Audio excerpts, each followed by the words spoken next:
Sud Radio, les clés d'une vie, Jacques Pessis. Les clés d'une vie, celle de mon invité. Vous avez consacré votre vie à chasser un gros gibier, mais uniquement du côté de la jungle parisienne. Vous êtes un chasseur de tête, mais surtout une femme de cœur. Vous êtes une femme du futur, mais très actuelle aujourd'hui à travers un livre. Bonjour Catherine Evrard. Bonjour Jacques Pessis. Alors, le grand public ne vous connaît pas forcément, car vous êtes une femme discrète. Vous êtes chasseur de tête, et on va en parler. Vous publiez un livre dont le titre est tout un programme. Faites n'importe quoi, mais faites-le. Aux éditions Kiwi. Faites-le bien. Faites-le bien, exactement, oui. Et on va en parler tout à l'heure, mais on va évoquer votre parcours, parce que finalement, ce parcours atypique d'une femme dans cet univers, eh ben, il mérite d'être raconté à travers des dates. Donc, j'ai choisi 4 dates de votre vie, et on va essayer de commencer avec la première, qui n'est pas directement lié à vous, mais indirectement, c'est le 15 mai 1975. C'est l'élection à l'Académie de celui dont vous allez entendre la voix. Les hommes de ma génération avaient vécu les horreurs hitlériennes et n'avaient pas très envie que l'on recommence. Il n'empêche... Le professeur Jean Bernard, élu ce jour à l'Académie française, un homme qui a fait des recherches sur la maladie du sang, et il est au 25e fauteuil. C'est votre oncle. Absolument, c'est le frère de mon père. Je tiens à signaler qu'il n'y avait pas plus sérieux que cet homme et plus merveilleux par ailleurs. Il a tout de même repris le fauteuil de Pagnol, oui. Donc c'était assez gai, oui, déjà. Exactement. Et sans une note. Et il a réussi à entrer à l'Académie française, pas une note. Moi, j'ai été bluffé. Et Pagnol, il faut savoir, était bricoleur. Il a inventé le boulon indéboulonnable et il a déposé un brevet en 1923. Donc, vous voyez, on ne sait pas ce genre de choses sur Pagnol. Non, exact. Alors, effectivement, Jean Bernard, c'est la famille. C'est la famille, il est médecin. Et votre père, lui, c'est très différent. Il est centralien. Bravo. Il est industriel, puisqu'on avait monté une affaire de métaux non ferreux. Vous parlez de boulon, on n'en est plus très loin, puisqu'on fabriquait du plomb. Oui, c'était les mines et les fonderies de Pont-Gibaud. Absolument. Qui existaient depuis 1847. Absolument. Et à Nantes, près de Nantes. Voilà. Et ça consistait en quoi ? Ça consistait, il y a une énorme tour qui existe toujours et qui fabriquait du plomb et tout ce qui était métaux non ferreux. Voilà. Et donc, il y a également, il faut savoir, à Pont-Gibaud, Catherine Evrard, un musée de la mine d'argent. Et les pièces d'argent étaient fabriquées avec un métal provenant de la région. Vous en savez des choses, mon cher Jacques. Alors, votre père est centralien, votre mère est grecque, et là, il y a une histoire parce que votre grand-père a été riche mais ruiné, Catherine. Oui, c'est quand même fou de penser que d'un côté, je n'ai vu que des hommes centraliens et polytechniciens très droits dans leurs bottes qui disaient jamais du mal de l'autre, et de l'autre côté, un grec qui a vécu de ses rentes une génération complète et qui est mort ruiné. Cela dit, ça a été excellent pour notre éducation. Parce que faites n'importe quoi, mais faites-le bien, ça vient un peu de là aussi. Voilà. Regardez-vous dans la glace le matin, mais travaillez comme des malades. Alors justement, vous avez beaucoup travaillé avant pour réussir, mais à l'école, c'était pas terrible, car je crois que vous étiez une chahuteuse, Catherine Evrard. Insupportable, franchement. C'est d'ailleurs quand on me demande, vous savez que je chasse aujourd'hui des grands patrons, mais quand on me demande quelle école j'ai fait, je réponds toujours supérieur de charcuterie, et c'est pas cochon. Oui. Non, je rigole, mais c'est quand même fou d'interviewer des grands patrons en ayant un bac philo, point. Pierre Lazareff disait, j'ai fait HEC, hautes études communales. Oui, c'est ça. Et Jean-Luc Lahaye, étant assis à côté de mon mari, a dit j'ai fait la même école que vous. Ah bon? Oui, mais moi j'ai fait Centrale de Fresnes. Alors donc vous avez failli être viré plusieurs fois de l'école? Non, pas vraiment viré parce que j'avais la finesse de partir juste avant. Oui. Mais alors que mes frères, oui, ça, mes six frères, c'était effroyable. Et d'ailleurs, je crois que vous êtes passé du fond de la classe au premier rang. Oui, c'est ça. Qu'est-ce qui s'est passé? Dans le même cours, en 1 heure. Mais je vois que vous avez bien étudié le sujet. Simplement, j'avançais sur une petite chaise et à la fin d'1 heure et du cours, je me suis retrouvé au premier rang. Alors évidemment, puni, conseil de discipline. Mais si j'avais fait que ça, je tombais des arbres. Enfin, j'étais un garçon manqué. Oui. Et remarquez, Guitry a fait mieux que ça. Il a fait 12 lycées et un jour, son père, Lucien Guitry, vient voir le proviseur du lycée Jean de Sailly qui dit, est-ce que vous allez virer mon fils? Et le proviseur dit non, c'est impossible parce qu'il vient jamais. Ça, c'est tellement drôle. Tandis que moi, maman pleurait sur commande. Elle allait voir tous les directeurs, notamment de Janson de Sailly. Et au bout d'un moment, ça se terminait par Madame, séchez vos larmes, on va encore le garder 1 an. Voilà. Et vous restiez comme ça jusqu'au bac philo. Voilà, exactement. Et en étant déchaîné. J'ai fait une surboom, je suis parti 3 ans en pension chez les bonnes sœurs. J'étais insupportable, vraiment. Mais c'était naturel? C'était pour lutter contre votre famille? Non, mais j'étais l'aîné avec 6 frères plus jeunes. Et pour la petite histoire, 607 ans. Les gens ne se rendent pas compte de ce que c'est. Tous les ans, il y en avait un autre. Donc, au bout d'un moment, on m'offrait des culottes de peau. Maman me disait, enlève les barres, ça te fera un short. J'étais élevé comme un garçon. Donc, il fallait que je me bagarre et se bagarrait. Je l'ai fait toute ma vie. Et ensuite, vous avez fait de courtes études à Londres. Yes. Vous avez été jeune fille au père, je crois, Catherine Evrard. D'abord jeune fille au père, puis j'ai gardé 2 vieilles dames qui tombaient dans les pommes tout le temps, et j'ai fini par garder... Enfin bref, j'ai tout fait à Londres, parce que j'ai même tenu le vestiaire de la seule boîte de l'époque, Les Enfants Terribles. Oui. Je me souviens que c'était 6 pence pour les umbrellas, 1 shilling for the coat, mais mine de rien, je me faisais un petit pécule. Voilà. Et Régine a commencé comme ça chez Paul Passini, qui était le whisky à gogo, le premier whisky à gogo. Elle était vestiaire. Elle a réussi sa carrière. J'étais vestiaire l'après-midi parce que j'avais un peu la trouille le soir. Il ne faut pas oublier que j'avais 15 ans et demi ou 16 ans. Et pourquoi Londres? Pourquoi ces études, Catherine? Parce que mon cher père trouvait qu'il fallait que j'apprenne l'anglais si j'étais moyenne dans le reste. Oui. J'ai bien appris l'anglais, j'ai vu que des Français et des Teddy Boys. Et puis, alors ensuite, c'est la vie active, Catherine Evrard. Et au départ, vous devez entrer chez Dior. Oui, mais là, vous me bluffez. Alors à l'époque, c'est monstrueux. Les mamans accompagnaient leurs jeunes filles pour se présenter au premier job. Je suis prise pour aller un peu vite chez Dior. Je vois une envolée de bonnes femmes, pas un garçon. Et je sors et je dis, no way, je n'irai pas là. On me proposait un poste de vendeuse. Je vois marqué Kodak Pathé en face. Je traverse toute seule, j'ai plus besoin de ma chère mère. Et j'arrive et je dis, avez-vous besoin d'une vendeuse? Et on me dit très vite, venez voir le directeur. Une seule question, qu'est-ce qui vous permet de penser que vous êtes bonne dans le commercial? Réponse de ma part, j'en sais rien, mais dans les ventes de charité, on m'a toujours mise derrière un comptoir. Engagée. Vous imaginez, si on pouvait faire ça aujourd'hui, ce serait tellement merveilleux. Et il faut savoir que Kodak, au départ, je ne sais pas si vous le savez, c'est un certain George Eastman qui a créé... Eastman Kodak. Exactement. Et il a choisi ce vocable parce que il voulait chercher un mot qui se prononce dans toutes les langues. Et il a pris les voyelles O et A, et ensuite il a encadré ces 2 voyelles d'anagramme. Et c'est devenu Kodak, à cause de la première et la dernière partie du nom de sa mère qui s'appelait Kilbourne. Ça, c'est drôle. Ça, je ne savais même pas. Voilà. Voyez. Enfin, moi, j'étais chez Kodak France. Voilà. Alors, chez Kodak France, vous êtes une jeune vendeuse, et puis la femme que vous êtes va commencer à monter en grade. Exact, tous les 2 ans. Mais enfin, ça, on peut aller assez vite, parce que j'ai quand même réussi à faire microfilmer l'Assemblée nationale, car j'ai demandé, sans le connaître, un rendez-vous à Jacques Chaban-Delmas, qui m'a reçu, qui m'a montré sa vue sublime de son bureau, et qui finalement a tout microfilmé. C'était quand même grandiose. C'était ma première affaire. Oui, et c'était rarissime, parce qu'aujourd'hui, les microfilms, c'est courant. Mais pas à l'époque. Bien sûr. On est dans les années 70-72. Hein. Et la Bibliothèque nationale, l'Assemblée nationale est quelque chose de très rare. Il y a notamment les versions du roman La Nouvelle Héloïse de Jean-Jacques Rousseau. Il y a le premier brouillon, la copie personnelle de Rousseau et la copie autographe pour la maréchale du Luxembourg. Vous vous rendez compte? Ce sont des trésors. Oui, et sans ça, on les sauverait pas. On risque le pire sans les oui, il microfilms. n'y a plus. Vous savez bien que la photocopie, c'est fichu. Alors, on a aussi préservé d'autres archives, pas celles de Radio Luxembourg, notamment toutes les émissions sponsorées par L'Oréal. Et L'Oréal, vous connaissez aussi. Voilà, L'Oréal, c'est pas difficile. Première réunion, je suis reçu par le vice-président RH qui me dit, Mademoiselle Bernard, vous nous quittez, pourquoi au juste? Alors, je suis un peu étonné. Moi, je venais pour rentrer chez L'Oréal. Donc, je lui dis au revoir, monsieur, comme j'étais un peu insolente. Et puis, de fil en aiguille, quand même, 1 mois plus tard, il me revoit. Il y avait plein de bouteilles sur son bureau. Il me dit, puisque vous avez le sens de l'observation, j'en suis sûr, laquelle était là la dernière fois et lesquelles n'étaient pas là. Ça, j'avais jamais vu ça. J'en ai mis 3 de côté. J'ai été engagé, pareil. On voulait tester. On voulait voir si, par hasard, j'avais un sens de l'observation. Oui, et c'était vraiment les bonnes bouteilles ou non? Non, c'était absolument faux. Mais je vous le dis tout de suite, mais je crois qu'il fallait de la répartie, il fallait répondre. Alors, vous avez ensuite donc mené cette carrière chez L'Oréal. Vous avez été directeur aussi de la pub de Vichy. Et face. Exactement. Et vous avez supervisé le tournage de films publicitaires mythiques. Des tonnes de tout ce qui est Vichy et face de l'époque, avec Alexandra Stewart, avec plein de gens un peu connus.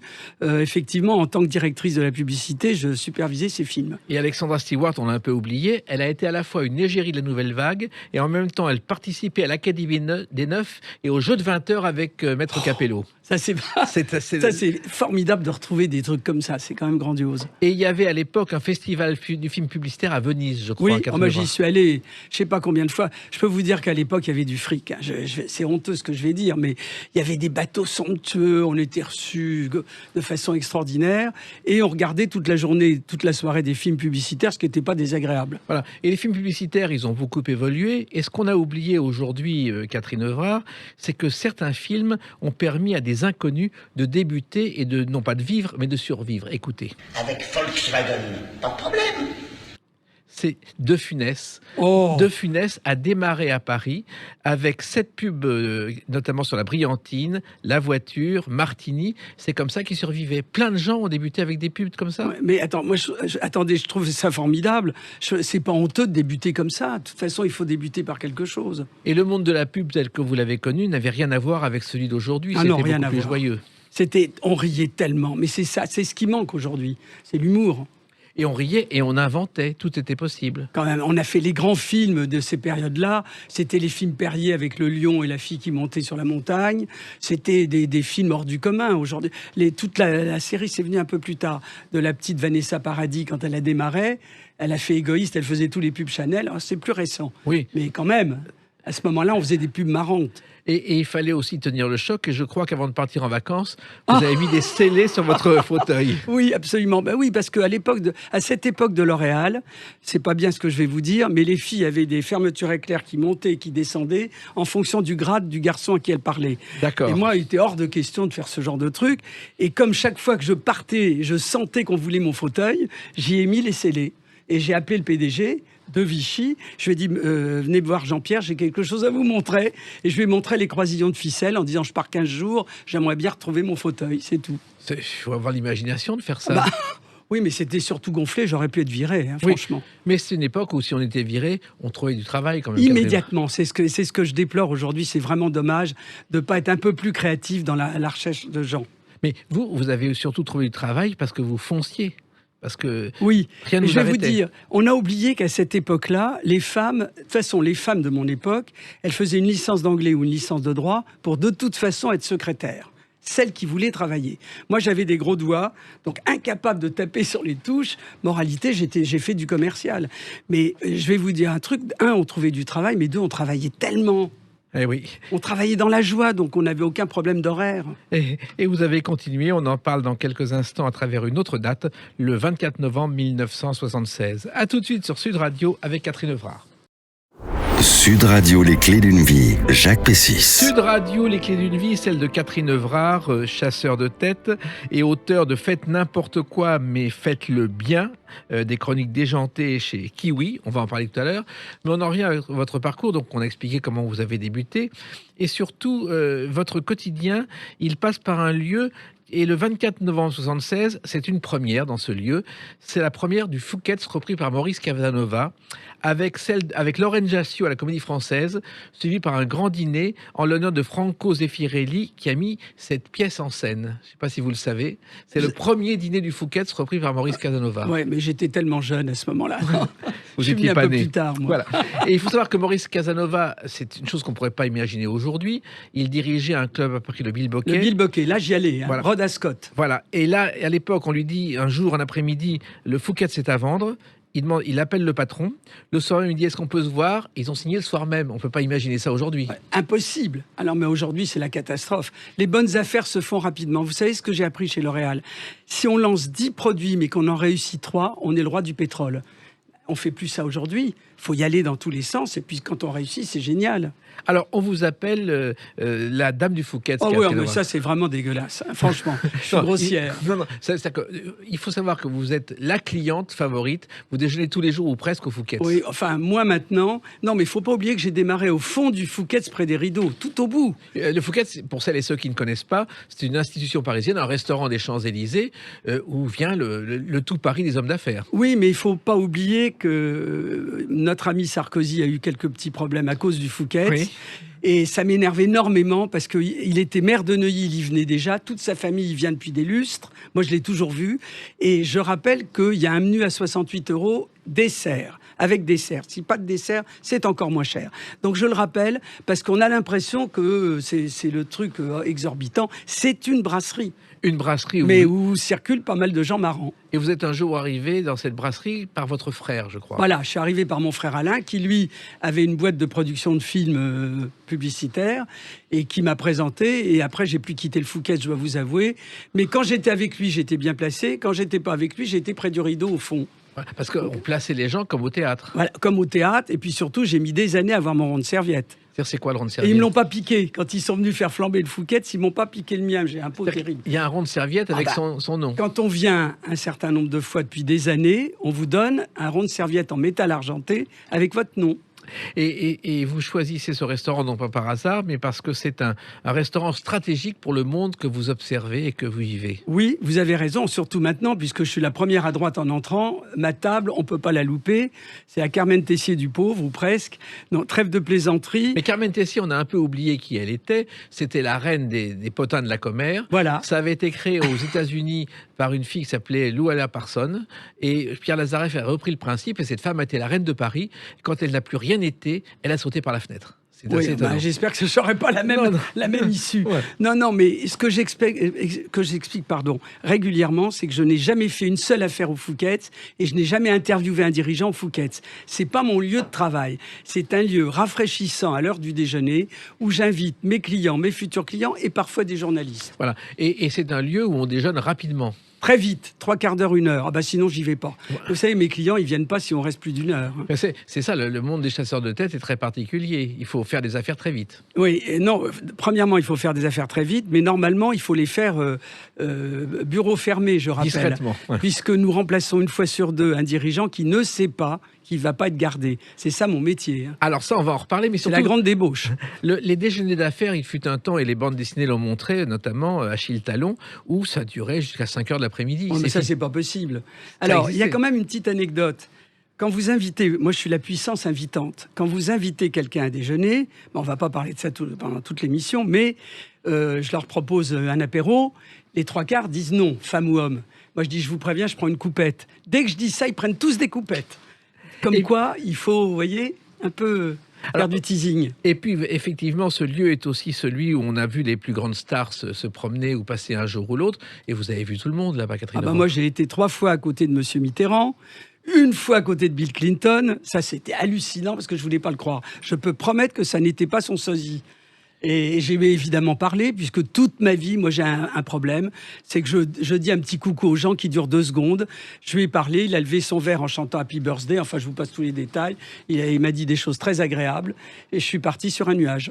Et il faut savoir que ce lieu, dans les années 30 déjà, c'était un lieu de rencontre. Oui. Mireille et Jean Nohain, qui étaient créateurs de chansons, faisaient la première émission de talk-show à la radio sur le poste parisien en face, qui était Les Amis de Mireille. C'était la première émission de radio où on recevait La des fameuse invités. Mireille. Et elle venait déjeuner au Fouquet's avec ses invités avant, ce qui fait qu'ils repartaient assez joyeux, et elle avait toutes les confidences ensuite. Et voilà, mais évidemment, quand on a... Alors moi, j'ai eu Jacques Chancel pendant des années en face. Il avait la table d'en face, qui a été reprise par Terzian, parce qu'il y a une espèce de jeu de go, mais ce sont toujours les mêmes qui sont dans le Pullman. Mais c'est presque une comédie humaine. Oui, un peu.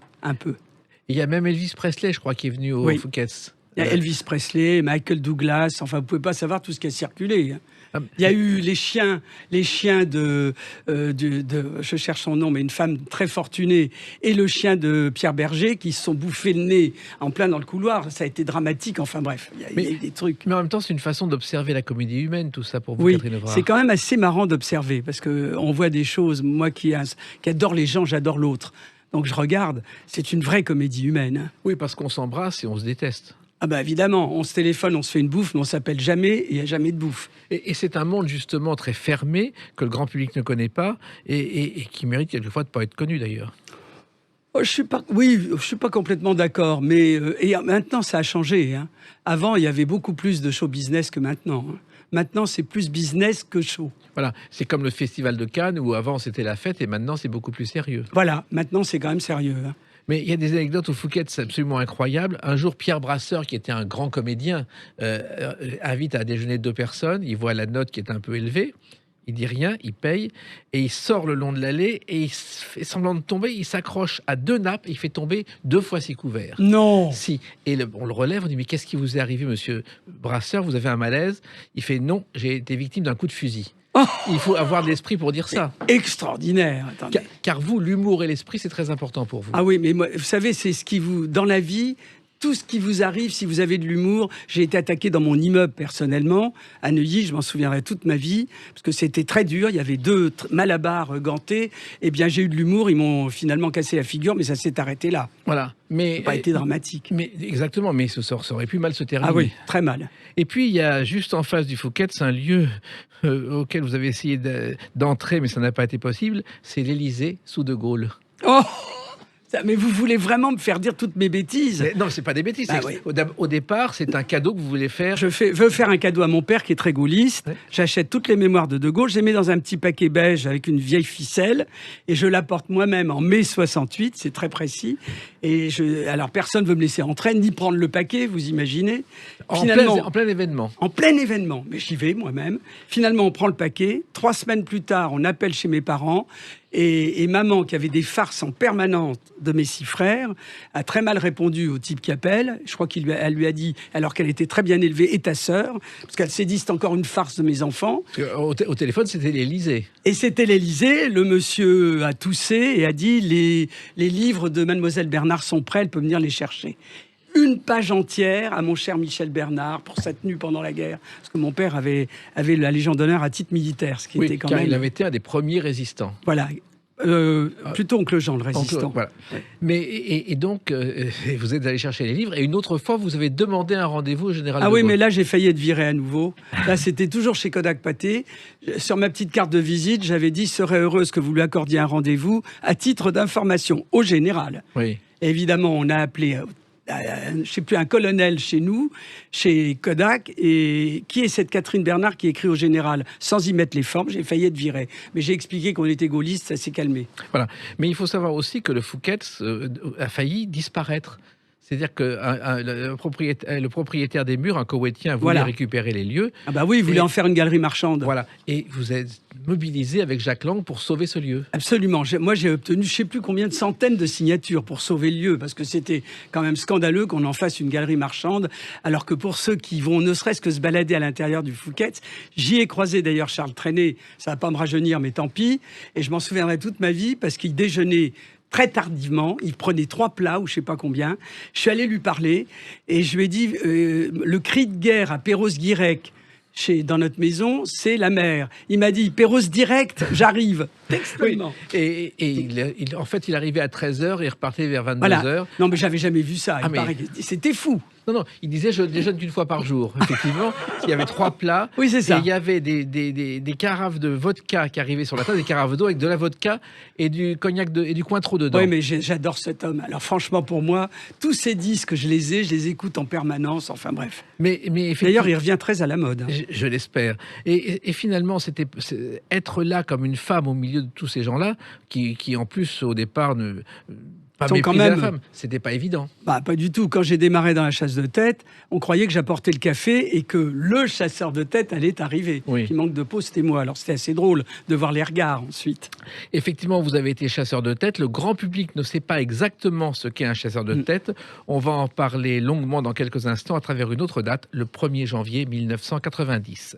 À tout de suite sur Sud Radio avec Catherine Evrard.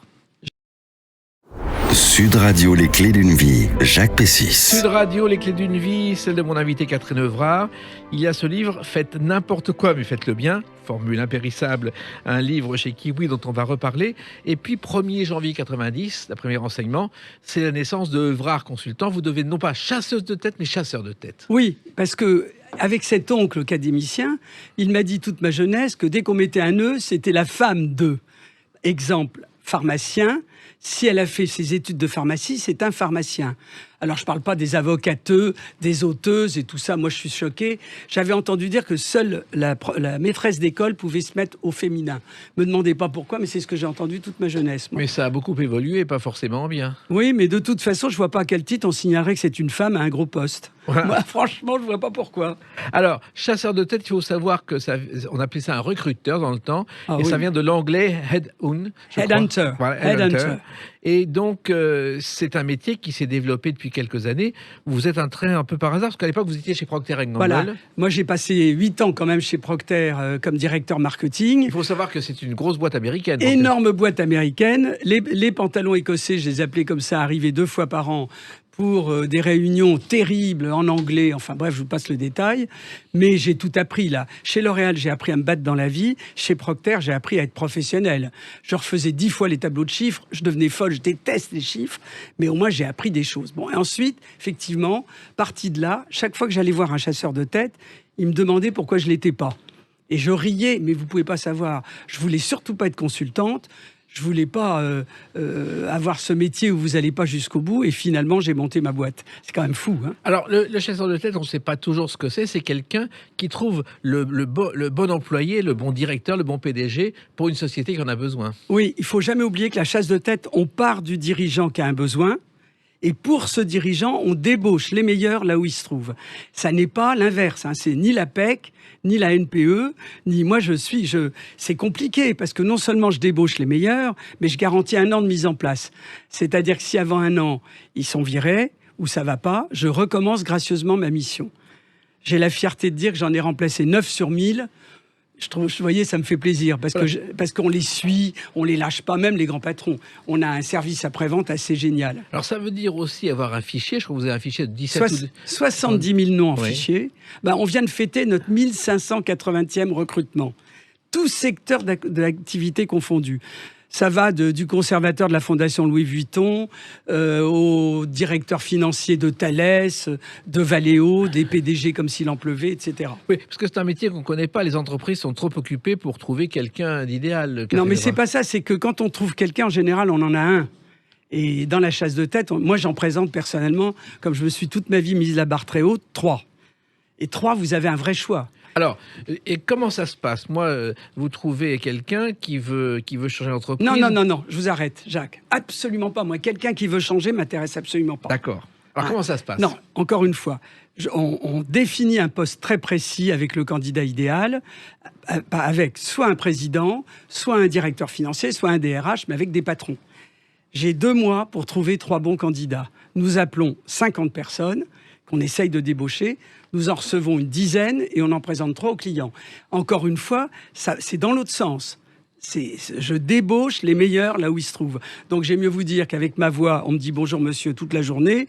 Quand j'étais pas chasseur de tête, je disais au revoir mademoiselle aux bons hommes. Maintenant, je suis obligé de faire attention. Mais je débauche, c'est-à-dire qu'on les appelle. Et il faut trouver des artifices pour leur parler à tous ces grands patrons. Alors moi, ça va. Maintenant, j'ai pas mal de clés. Oui, mais en même temps, c'est un métier qui se développe parce que plus les entreprises se développent, plus votre métier est important, Catherine Ovrard. Il est très important parce que c'est un regard neuf qui secoue un peu les dirigeants. Moi, je vais vous dire un truc. Bon, peut-être à tort, mais je n'ai pas la langue de bois et je dis vraiment la vérité aux grands patrons. Ils me font pas peur.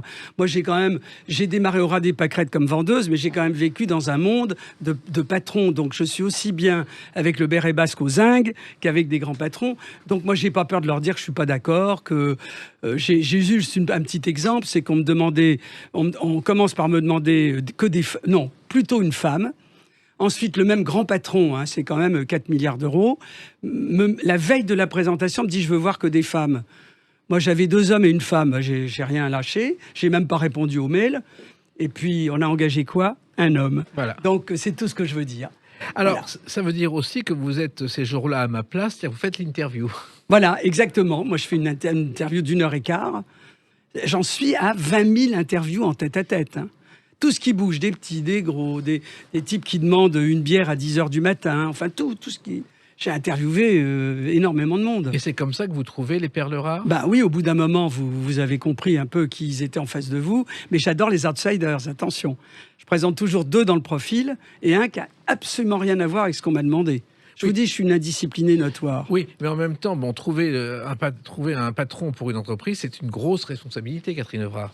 Bah, ça dépend si on a bien défini le poste. Enfin, vous savez, c'est tout un système. Il faut quand même être un peu professionnel et comprendre l'entreprise. Et puis, la première impression n'est pas toujours la bonne. Pas du tout. Ah, quand on a la main vraiment molle dans un gant de toilette ou quand on vous regarde pas en face, c'est pas très bon. Oui, parce que justement, il faut se méfier des physiques. Marcel Dassault, lui, par exemple, ne supportait pas les costumes marrons et les mains moites. Et quand il serrait la main d'un collaborateur qui avait les mains moites, c'était directement la caisse et au revoir. Oui, alors je vous signale, moi, la main moite, je les ai soignées. J'en ai présenté un qui était fabuleux, main moite. Je lui ai dit, vous mettez de la poudre inositol le matin au réveil, plus de mains moites. Il a non seulement été engagé, mais personne n'a compris comment il avait pu ne plus avoir les mains moites. La main molle, c'est plus pénible. Oui, et en même temps, il y a des tenues. C'est-à-dire qu'il y a des PDG aujourd'hui qui trouvent très bien de ne pas porter de cravate. Ah ben ça, c'est fou. On ne sait jamais comment s'habiller aujourd'hui. Hein. Ceux qui portent pas de cravate, quand vous les voyez, ils arrivent le jour J, ils ont des cravates, et réciproquement, c'est très compliqué. Et puis vous employez deux mots qui sont pas toujours à la mode, c'est bienveillance et positif, Catherine Oui, Loire. mais positif. Vous savez, moi, je me suis mise toute ma vie la barre très haute, très très haute. Je sais que je peux pas l'atteindre, mais je pense que c'est formidable comme Enfin, c'est très positif de se mettre la barre haute parce qu'au moins on avance. Aujourd'hui, les gens vous demandent ce que la société va leur apporter. Ben moi, je suis désolé, il faut peut-être d'abord un peu apporter à la société avant de se poser la question inverse. Il faut les deux. C'est clair que si vous n'êtes pas sympa, ça marche pas. Mais il faut quand même ne jamais oublier qu'il faut apporter, travailler, avoir de l'humour, être sympa, être rigoureux. Oui, et ça rassure le candidat qui est en face de vous. Bah, Vous êtes bien.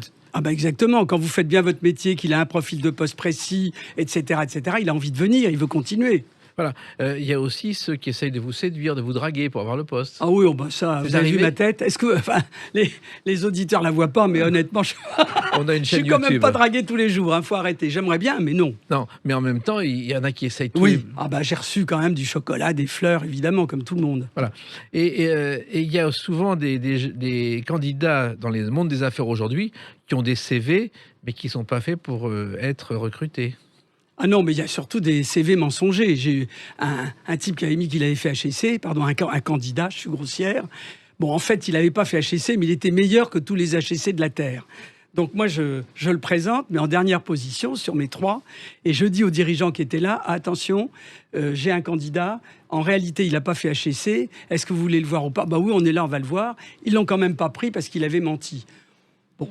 C'était normal qu'ils ne le prennent pas, mais moi je trouve ça vraiment rigolo parce que s'il est aussi bon que les autres... Et pour choisir aujourd'hui un dirigeant, on fait appel, et vous faites appel à la graphologie. Oui, ça je suis une des seules. Hein. Personne n'y croit plus. Entre parenthèses, la graphologie, c'est une science, c'est une personnalité à un moment donné, et pour aller vite, c'est toujours fait en fonction d'une mission précise. Et je demande âge, diplôme et profil de poste que j'envoie à ma graphologue. Elle n'a pas de CV, elle n'a rien. Mais elle a le profil de poste et elle me dit ce qu'elle voit. Ça n'est pas la graphologue qui choisit les candidats, c'est bien notre équipe, mais c'est un double check. Je la lis à tous les candidats. J'ai lu la grapho à tous les gens que j'ai mis en place.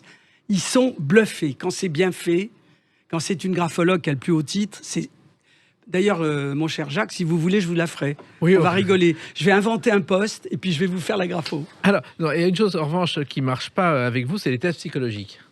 Ah, je peux pas, non. Non, parce que la tâche d'encre, honnêtement, tous les tests psychologiques, demandés aux Harvard et au MIT, j'ai cru comprendre qu'ils avaient lu des livres là-dessus et qu'ils sont ils sont formidables, ils ont 20 sur 20. C'est rien. Moi, les tests, pour moi, c'est nul. Alors, en revanche, tout détail compte. Exemple, quand vous accompagnez le candidat à votre bureau, et la montée le test de l'escalier. Alors, j'ai Exactement. honte de raconter ça, parce qu'il paraît que ça s'appelle un effet de halo. Je n'ai pas le droit de m'en servir. Oui. Il n'empêche que mes bureaux étaient chez Lynn Renault, pour la petite histoire, pendant 30 ans. Et je montais l'escalier à toute blinde. Alors, 3 solutions. Soit il monte à toute blinde derrière moi, le dirigeant, au risque de me faire tomber, c'est pas bon. Soit il est toujours en bas quand je suis en haut, c'est encore plus mauvais. Et soit il monte calmement derrière moi, et là, c'est bien. Voilà. Voilà, Et c'est le justement, test de l'escalier. vous avez occupé l'immeuble où travaillait Lynn Renault, et vous avez connu celui-ci. Évidemment, évidemment, je l'ai rencontré simplement. Loulou Gasté, le mari de Lynn Loulou Renault. Gasté, il n'a jamais compris ce que je faisais. Il rentrait dans mon bureau à n'importe quelle heure et il me disait « Ma petite chérie, n'oublie pas d'éteindre la lumière le soir. » Enfin, devant les dirigeants que j'étais en train d'interviewer, mais Loulou, il était hors du commun. Lynn aussi, d'ailleurs. Lynn est un personnage hors du commun, d'ailleurs. Mais vous savez que dès qu'elle n'avait pas le moral, elle descendait pour boire une coupette dans mes bureaux. Hein. Voilà. Et c'est vrai que, bon, elle a souvent été charriée, mais c'est une femme de cœur. Quand Thierry Leluron a dit un jour 1515, qu'est-ce que ça vous rappelle? L'entrée de Lynn Renault au Casino de Paris. Il tombait par terre. Oui, non, mais il a dit l'entrée de Lynn Renault au Casino de Paris, c'était en 1515. Et elle a démenti en disant que c'était en 1789. Oh ouais, mais c'est grandiose de répondre comme ça. Mais et c'était une grande amie de Thierry Leluron que j'adorais, moi, oui, personnellement. et quand Thierry Leluron a été malade, elle l'a aidé, elle a été Exact. aux États-Unis États-Unis, trouver un grand professeur pour essayer de le guérir, et là, ça n'a pas marché. Et vous savez qu'il est enterré à Ploumanac. Je vais le voir régulièrement quand je suis là-bas, à 2 pas de notre maison de Bretagne. Alors, c'est un métier de discrétion que vous faites aussi, Catherine Evrard. Ah ben, on chasse dans l'ombre. Hein. On chasse dans l'ombre. Et il faut savoir que celui que je cherche ne me cherche pas. Donc c'est un peu compliqué. Alors, il y a aussi beaucoup de cabinets de ce genre à Paris, mais vous êtes l'une des rares femmes et l'une des rares à avoir, justement, être aussi ouverte sur le monde. Oui, non, dire que je suis la seule femme, quand j'ai démarré, il y en avait très peu. Hein. Mais puis attention, il y a chasse de tête et il y a recrutement par annonce. Ça n'est pas le même métier. Hein. La chasse de tête, c'est nous qui visons, on vise et on tire. Le recrutement par annonce, c'est de la pêche. Voilà. Mais le problème, c'est aussi la femme. La femme n'a pas toujours été recrutée parce qu'il y avait une sorte de sexisme qui est en train de disparaître. Non, maintenant, on veut des bons. Moi, chaque fois qu'on me dit plutôt une femme ou plutôt un homme, je suis furieuse parce que je réponds, on veut des bons candidats, on veut 3 bons. Bon, mais c'est vrai que vous savez que les femmes, quand elles sont bonnes, elles sont meilleures que les hommes, à compétences égales. Le problème, c'est que comme elles ont envie d'être prises, elles vont jusqu'au bout du système et elles restent où elles sont. Voilà. Et il y a des PDG, oui, mais il y a c'est des PDG, terrible. Il y a des PDG qui ne veulent pas de femmes parce qu'ils disent comment elle va élever leurs enfants. Oh, arrêtez, moi j'ai ça fait les existe. deux, c'est très compliqué. J'ai pas parlé de mes enfants, j'ai 3 enfants, 9 petits-enfants, je les adore, j'ai essayé de leur apporter l'affection la plus grande possible, tout en travaillant comme une malade. Il suffit de faire son marketing, hein. On va pas les chercher en classe quand on travaille, il n'y a pas le petit goûter, mais à côté de ça, on fait des vacances formidables tous ensemble, on fait des trucs, enfin. Mais vous savez, c'est compliqué de mener les deux de front, très compliqué. Il faut se lever tôt et se coucher tard. Voilà, mais moi je tiens le choc. Hein. Toute ma vie, je suis allé chez Castel, danser le rock à la Huchette. Je rentrais à 4h du matin, j'étais au bureau à 6 ou 7 ou 8. Ça ne me dérange pas. Et effectivement, et vous l'avez montré dans un livre dont on va parler dans quelques instants, à travers une autre date, le 19 mai 2021. A tout de suite sur Sud Radio avec Catherine Evrard. Sud Radio, les clés d'une vie, Jacques Pessis. Sud Radio, les clés d'une vie, celle de mon invité Catherine Evrard. Donc on a découvert votre métier de chasseur de tête, que le grand public ne connaît pas forcément et qui reste discret. Et le 19 mai 2021, vous avez sorti un livre, Faites n'importe quoi mais faites-le bien, des chroniques déjantées chez Kiwi. Alors d'abord ce titre, c'est assez étonnant. Mais enfin, c'est celui que m'a dit ma chère mère. Juste pour votre information, 7 enfants. Ceux qui ont fait des études ont toute leur vie été chez les autres, il y en a 2.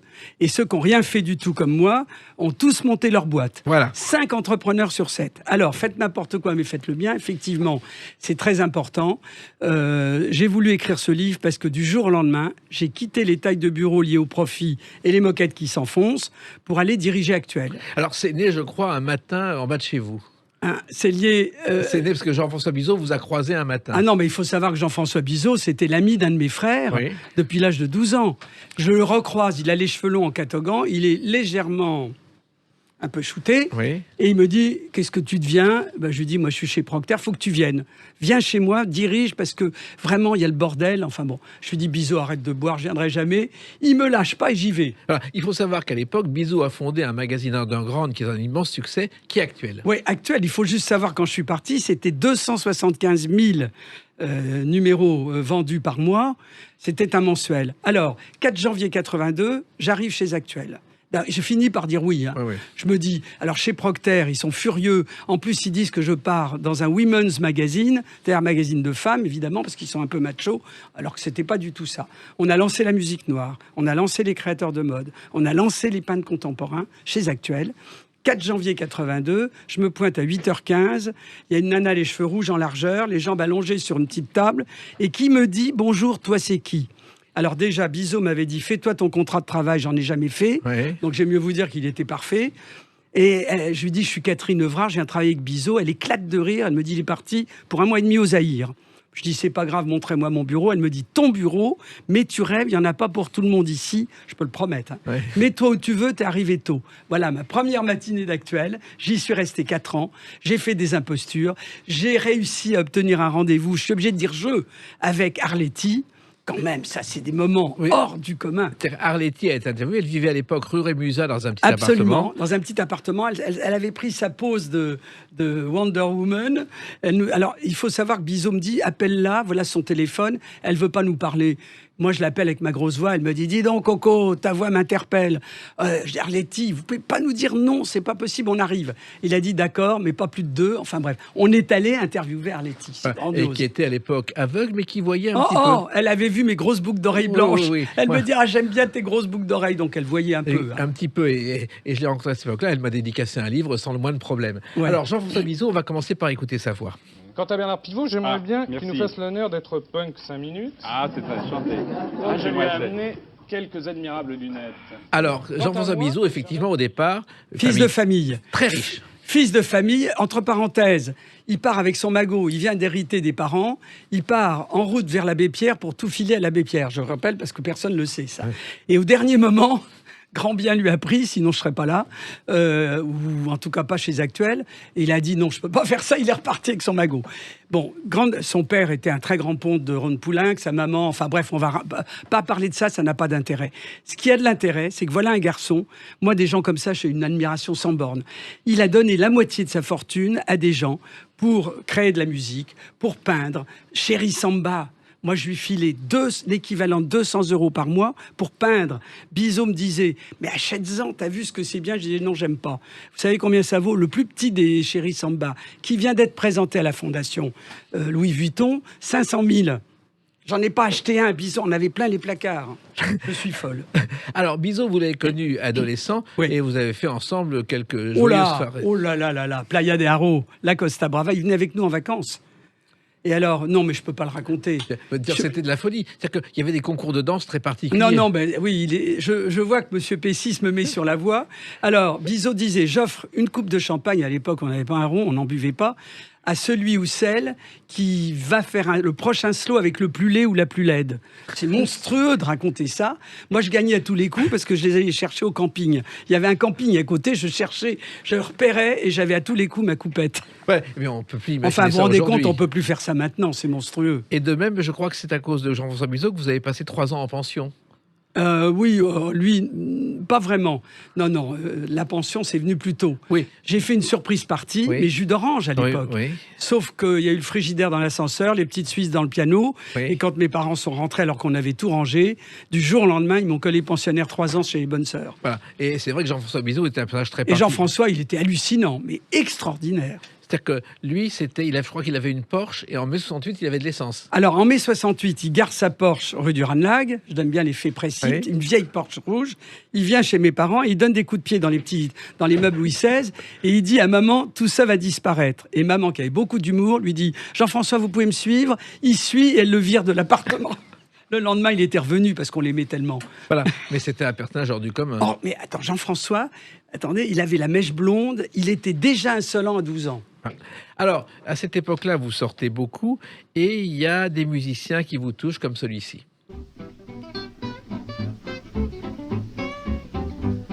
Django Reinhardt, J'allais le dire, Django avec Reinhardt. Stéphane Grappelli. Mais attendez, je continue à aller rue des Rosiers. Je vous rappelle qu'à la Opus, il y a un restaurant avec tous les manouches qui jouent extraordinairement bien du Django Reinhardt. C'est extraordinaire. Mais à l'époque, j'allais aux Trois Maillets. Oui, il y avait des C'est trucs là. qui existent toujours, et c'est vrai qu'il y avait des clubs de jazz dans Paris, on sortait beaucoup plus le Alors, soir. on adorait le jazz, tous. Hein. Entre Sidney Bechet et il y en avait un autre, Claude Bolling. Non, Claude Bolling. Il y avait est venu Maxime après. Saury aussi. Maxime Saury. Moi, j'allais à la Huchette. J'ai très bien connu Jean-Marie Ingrand, Lou Bennett, Kenny Clark. Des types de jazz moderne hors du commun. Ça, c'était au Blue Note. Et Django Reinhardt et Grappelli sont connus en 31. Un soir, Django Reinhardt cherche un musicien dans un cabaret qui s'appelle La Croix du Sud, qui a disparu. Il voit monsieur Grappelli et il dit essayez avec moi, et ils se sont plus jamais quittés. Le vieux, Stéphane Grappelli. Django Reinhardt, je ne vais pas baratiner, je ne l'ai pas vu. Mais Stéphane Grappelli, oui. Alors, j'en reviens à Actuel, et vous le racontez dans ce livre, faites n'importe quoi, mais faites-le bien. Vous avez vécu 4 années de folie avec un journal qui était mythique, mais en même temps qui était n'importe quoi sur le plan de la gestion. Non, sur le plan de la gestion, c'était un peu compliqué parce qu'il n'y avait pas de facture. Les gens se faisaient payer, il n'y avait jamais de facture. C'est quand même original. Donc moi, j'ai dit à Jean-François, ça va être difficile. Puis tout était comme ça, mais c'était tellement fabuleux. Honnêtement, c'est le seul patron. vis-à-vis duquel je faisais des pieds de nez en permanence. Je ne me serais jamais permis de faire ça avec quelqu'un d'autre, mais il acceptait tout et on rigolait tellement. Oui, mais vous faisiez tout, c'est-à-dire que vous faisiez aussi bien Je faisais le contrôle de gestion, la fabrication, le marketing, la publicité, mais il me faisait des coupes en dab. J'organisais des trucs avec les grands patrons de la pub de l'époque, et Bizot arrivait n'importe comment, 2 heures en retard, enfin, je ne peux pas vous dire, mais c'était grandiose. Mais d'ailleurs, les journalistes n'étaient pas là avant midi. Oui, non, mais la première équipe arrivait vers midi, la seconde équipe 17h, parce que la lumière du jour leur faisait mal aux yeux. Oui. Donc ils arrivaient tous la nuit. Non, mais c'est pour ça que j'étais obligé de partir au bout de 4 ans. Honnêtement, j'avais 3 enfants en bas âge. Bizot m'appelait à 2h du matin en me disant « Viens, on est dans une impasse ». Mon mari hurlait. Enfin bref, non, je ne pouvais pas. Mais en même temps, c'est une chose qu'on ne peut pas imaginer aujourd'hui, ce genre de choses. C'est-à-dire que tout était au quotidien improvisé parfois. Mais non seulement improvisé, les gens partaient dans un pays, Bizot leur disait « Tu ne reviens pas sans rien. C'est fou ce journalisme. Tu pars, je sais pas, en Ouganda, et il est hors de question que tu reviennes sans rien. Donc il fallait qu'il trouve, je sais pas, un fait divers ou un truc. Mais Jean-François, il a vraiment lancé Sammy Davis Jr. Tous ces gens-là, c'est Jean-François qui les a dégotés. Hein. Oui, parce qu'au départ, c'est un journal qui a été, ce qu'on appelle l'underground, ça a été une révolution des années 70. Exactement. Pour ceux qui ont connu Village Voice, c'était un peu la même tendance que ce magazine américain qui a très bien marché. Il faut savoir qu'Actuel c'était un must. Tout le monde l'avait sous le bras à l'époque. Hein. Oui, et il y avait quelquefois des scandales, notamment avec des grandes entreprises, parce qu'il n'en avait rien à faire, Jean-François. Ah non, mais c'était terrible. On disait des horreurs sur l'entreprise et on l'a supplié de nous donner de la pub. Donc évidemment, ça ne marchait pas. Alors, il y avait des grandes signatures qui débutaient, comme Patrick Rambaud. Patrick Rambaud, prix Goncourt en 92 ou 93. Membre de l'Académie Goncourt aujourd'hui. Attends, Léon Mercadet, qui a été sur Canal+, qui était un fou des étoiles. Michel-Antoine Burnier, qui a écrit je sais pas combien, La machine à perdre des politiques. Ça, c'était quand même drôle à l'époque. Bon. Mais Patrick Rambaud, j'en reviens, parce qu'il réécrivait tous les textes des autres, mal écrits, sur une vieille Remington qu'il a toujours et qui lui sert à écrire ses romans. Oui, il m'a dit qu'il continuait à écrire là-dessus. Voilà. Parce que j'ai déjeuné avec lui au Fouquet's, mais il y a déjà longtemps. Mais voilà, ce sont des gens qui ont une vie à part, c'était un monde à part. Bon, ça marchait un peu à l'alcool et à des substances blanches. Oui, il tenait bien, hein. On va dire qu'il tenait bien. Oui, parce qu'il faut savoir qu'à l'époque, il n'y avait pas la pub interdite pour le tabac et l'alcool, et ça a fait la fortune d'Actuel. Oui, ça a fait la fortune, puis c'est pour ça qu'on s'est arrêté, entre autres. Parce que la loi E20 a été terrible, hein. Le jour où on a arrêté ça, il n'y avait plus de pub. S'il n'y a pas de pub dans un magazine, comment on fait? Voilà. Et effectivement, alors, la poudre blanche que vous ne connaissez pas chez les grandes entreprises, vous l'avez découverte là-bas. Ah non, mais moi, j'ai une anecdote dingue, mais c'est peut-être pas marrant à raconter. Un jour, un des journalistes vient me voir et me donne un petit Kleenex, comme ça, bien serré, et il me dit, tiens, je te donne ça pour le week-end, tu vas voir, c'est génial, tu vas avoir un week-end avec ton mari merveilleux. Ne sachant pas ce qu'il y avait dedans, j'envoie le truc en l'air et toute la poudre part en l'air. Il me dit, ne refais jamais ça, tu viens de foutre en l'air 100 €, enfin l'équivalent. Oui. Bon, il m'avait donné, la poudre circulait, mais moi je ne savais pas ce que c'était. Quand je suis arrivé chez Actuel, je vous promets, je suis tombé de ma chaise. Alors, après, ils m'ont fait faire des impostures. Alors, qu'est-ce que c'était les impostures? Alors, l'imposture, c'est, on part d'un thème, je vous donne un exemple, très rapide. On voit dans Libération, Greta et Hula refont le look, téléphone. Bizot dit à 4 personnes du journal, vous inventez votre histoire, vous les appelez et vous vous faites relooker. Alors moi, je suis une bourge de Neuilly. Entre parenthèses, je leur dis n'appelez surtout pas à la maison. Je veux pas que mon mari soit au courant. Elles appellent évidemment à la maison. Bon, et moi, j'invente que je suis une bourge, que je suis en train de sortir avec un très jeune et que dans les boîtes de nuit, je suis plus du tout habillé au goût du jour. Elles viennent chez moi, elles jettent par terre tous les vieux vêtements. J'avais évidemment caché mes jeans. Bon, elles m'ont emmené me rhabiller en achetant des trucs où elles touchaient partout. Mais bon, et j'ai été la seule à pas être dépistée. Il y avait Sappho, il y avait Jacques Massadian, 3 ou 4 du magazine, qui ont inventé une histoire. Mais ça, c'est une imposture. Et ça faisait les beaux jours du journal. Mais ça faisait des papiers extraordinaires. Et même André Berkoff, je crois qu'on écoute tous les jours sur Sud Radio, il s'est fait passer pour un émir du Koweït. Oui, mais alors là, lui, on a réservé une suite au PLM Bordeaux. Tous les châtelains faisaient la queue pour vendre leur château à l'époque. D'ailleurs, il en avait acheté pas mal au bout d'un moment. Il a dit, il faut m'ouvrir l'arsenal de Bordeaux qu'on n'avait jamais ouvert. On lui a ouvert l'arsenal quand j'y pense. Bon, et c'était Berkoff. Comme il est libanais, je crois, j'ai mieux vous dire qu'il parlait l'arabe, il n'y avait aucun problème. Il s'était mis un chèche à carreaux rouges et blancs. Non, mais on n'a pas arrêté de chahuter. Et vous avez passé une nuit avec Boy George, je crois. Oui, une nuit, oui, à la bougie en plus. Ouais. Et alors Jacques, vous m'étonnez, hein, vraiment. À la bougie, chez Bizot, à l'époque où il n'avait pas d'électricité, dans son château de Saint-Maur, j'ai passé une nuit, attendez, c'est un grand mot, hein. On a rigolé toute la nuit, mais il n'y avait pas de lumière et Boy George était là tout le temps. Voilà. Et il est en ce moment, il vit toujours aux États-Unis. Il vient de faire les 4 saisons de la version australienne de The Voice. Il continue à être jury. Il continue à faire ça, Il c'est continue fou, à ce faire type. ça. Et puis, il y a aussi Radio Nova. Vous avez participé à la création. Alors, on a, exactement, j'ai participé, mais j'aime pas dire je, nous, parce qu'on était toute une bande de fous furieux. Je l'étais un peu moins, mais je le suis un peu devenu. Et Radio Nova, c'était hallucinant de faire une radio comme ça. Pas de thème, pas d'idée, rien. Simplement, on interrogeait tous les gens qui passaient. Il y avait un livreur qui apportait un truc, il y avait un magasinier, il y avait Catherine Evrard, il y avait ceci, cela. Alors, qu'est-ce que tu veux raconter? Alors, hop, on racontait une connerie, on repartait. C'était ça, Radio Nova, avec la grosse boule, avec Bintou, qui y est toujours, entre parenthèses. Et il y avait formidable. Ariel Wiesman. Et Ariel Wiesman. Et mais Edouard c'est la Baird qui grosse ont boule. démarré. Oui. Et Edouard Baird. Je lui ai dit récemment, je l'ai rencontré dans un bar, je lui ai dit, oh, à l'heure actuelle, il me regarde comme ça, surtout que j'ai l'air d'une bourge, hein, quand Oui. même. Et il me dit, mais comment vous savez ça? Mais je dis, parce que j'y étais, j'ai vu Jamel Debbouze, ils sont tous passés par là. Bizot a été un dénicheur de talent hors pair, Voilà. quel que soit le domaine. Et pour en savoir plus, justement, sur cette période-là, il faut lire Faites n'importe quoi, mais faites-le bien chez Kiwi.